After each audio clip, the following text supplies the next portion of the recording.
Вярата е тихата сила, която преобразява света около нас, защото тя ни свързва директно с източника на всяко благословение, и това е Бог. Когато погледнеш към Бог и му повериш желанията, които носят светлина в твоето сърце, ти поставяш началото на най-важната промяна в своя живот.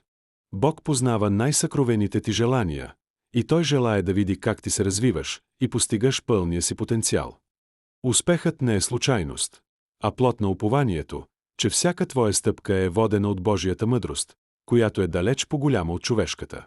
Когато се движиш с вяра, ти забелязваш възможности там, където другите виждат само пречки, и това е първата стъпка към истинския триумф. Бъди уверен, че всяко твое добро начинание има подкрепата на Бог и че усилията ти не остават незабелязани. Не се страхувай от предизвикателствата, защото те са само начинът, по който се изгражда характерът, способен да задържи и умножи успеха, който ще дойде. Всеки нов ден е дар, в който можеш да докажеш на себе си, че си готов за повече и че вярата ти е посилна от всяко притеснение.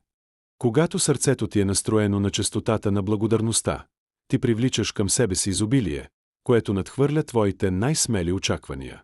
Не е нужно да знаеш всички отговори предварително, защото Бог ще ти ги дава стъпка по стъпка, точно когато ти трябват. Успехът, който ти предстои, ще бъде доказателство за това, че си останал верен на своите принципи и си следвал гласа, който те води към добро. Вярвай безрезервно, че най-добрите години от живота ти тепърва предстоят и че ти си подготвен да ги посрещнеш с отворени обятия. Всяко твое желание, родено от искрена любов и смирение, се превръща в молитва, която небесата чуват и превръщат в реалност. Ти не си сам в това пътуване, защото всяка мисъл за успех е придружена от подкрепата, която ти е необходима, за да превърнеш мечтите си в реалност.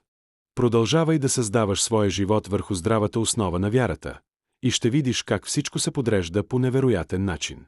Ти заслужаваш успех, който носи мир в душата и радост в ежедневието, и това е точно това, което Бог иска за теб.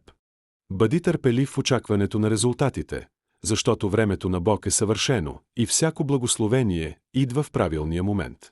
Твоят живот е вдъхновение за останалите, когато те видят как се движиш с увереност и вяра през всякакви ситуации. Всяка сутрин утвърждавай своята вяра и ще видиш как успехът става твой постоянен спътник във всичко, което предприемеш. Нека сърцето ти винаги бъде отворено за напътствията, които идват от Бог, защото те са най-сигурният ти компас. Ти си създаден за велики неща и всяка твоя мечта е част от един голям план, който се реализира чрез твоята вяра. Не спирай да вярваш в Бог, защото Бог е силата, която те движи, защото ти си предназначен да побеждаваш. Успехът те очаква, стига да запазиш упованието си непоклатимо и да продължиш да вървиш напред с вяра в Бог. Живей в светлината на тази сигурност, и всяка твоя стъпка ще бъде белязана от постижения и радост, които ще споделяш с тези, които обичаш. Вярвай сега, и ще видиш плодовете на своята вяра в най-близко бъдеще, защото Бог е винаги верен на тези, които се доверяват на Него. Животът ти ще прелива от благословение, твоят път е осветен от вечна надежда, която никога няма да угасне. Само с вяра в Бог ще имаш успех и победа.